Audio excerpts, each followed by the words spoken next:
Arzu, hədəf, əzm, xəyal, hərəkətə keçmək və dayanmadan davam etmək. Bunlar sadəcə sözlər deyil. Bunlar dərin mənası dərk olunmalı anlayışlardır. Diqqət edin, həyatda uğur qazanmış, var-dövlət əldə etmiş insanların hamısında bu sözlərin mənasını anlayıb tətbiq etdiyini görərsiniz. Amma sadəcə başa düşmək kifayət deyil, onlar hərəkətə keçir.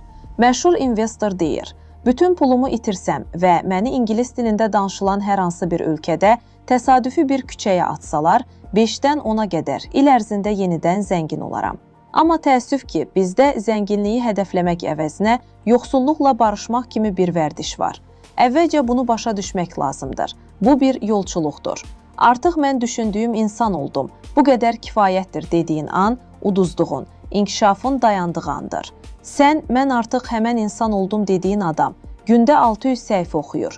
Heç bir sahədə asan yolla, sürətli zəngin olmaq kimi bir şey yoxdur. Bəli, artıq kifayətdir demək olar, əgər gəldiyin nöqtə səni qane edirsə. Bu halda sən artıq məqsədinə çatmısan, amma əsas fərq buradadır. Məqsədə çatmaqdan yox, bu yoldan zövq alanlar astronomik səviyyələrə yüksəlir. Napoleon Hill məşhur kitabında deyir, düşün və zəngin ol. Bəli, bu iki söz bəzilərinə absurd görünə bilər, amma əslində burada çox dərin bir məna var. Çox vaxt şəxsi inkişafda müəyyən səviyyəyə çatmış insanlar, əgər sərvət əldə etməyi hədəfləyirlərsə, bunu bacarırlar. Bu kitab bizə bütöv bir baxış bucağı təqdim edir. Birinci dərs, arzu. Uğursuzluğun ən böyük səbəblərindən biri müvəqqəti məğlubiyyət qarşısında tez təslim olmaqdır.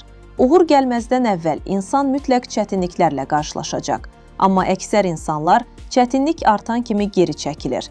Uğurlu və uğursuz insanı ayıran əsas fərq budur.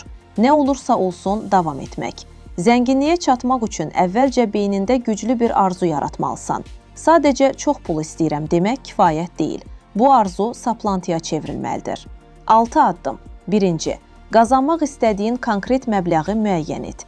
2. Bunun qarşılığında nə verəcəyinə qərar ver. 3. Vaxt limiti qoy. 4. Plan hazırla. 5. Dərhal hərəkətə keç. 6. Bunu yaz və hər gün 2 dəfə oxu. Oxuduqca artıq o pula sahib olduğuna inanacaqsan. 2. dərs. İnanc.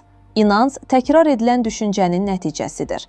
İnsan nəyi davamlı təkrar edirsə, bir müddət sonra ona inanır, hətta yalan olsa belə. Özünə güvən çatışmazlığı ən böyük zəifliklərdən biridir. Amma bu dəyişdirilə bilər.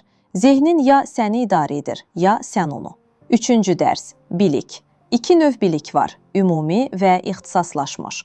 Ümumi bilik çox vaxt pul qazandırmır. Pul qazandıran, tətbiq olunan sistemli bilikdir. Bilik yalnız planla birləşəndə gücə çevrilir. 4. dərs. Qərar. Uğurlu insanlar tez qərar verir, gec dəyişir. Uğursuz insanlar isə gec qərar verir, tez dəyişir. Başqalarının fikri ilə yaşama, öz qərarını ver. Çox danışan insanlar az öyrənir, çox dinləyənlər isə inkişaf edir. 5. dərs. Tənqid qorxusu. İnsanların çoxu başqalarının fikrindən qorxduğu üçün öz həyatını yaşamır. Uğur istəyirsənsə risk almalısan. Tənqid qorxusu uğur arzusundan güclü olmamalıdır. 6. dərs. Plan.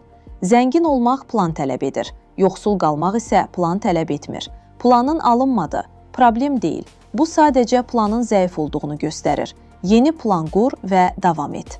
Ən vacib fikir. Qazananlar heç vaxt vaz keçmir. Vaz keçənlər isə heç vaxt qazanmır. Xəyal gücü. Bütün sərvətlərin başlanğıcı fikirdir. Fikir, xəyal, plan, nəticə. Sadəcə işləmək kifayət deyil. Düşünmək, planlamaq və davam etmək lazımdır. Son mesaj. Əgər beynini idarə etməyi bacarmırsansa, həyatını da idarə edə bilməzsən.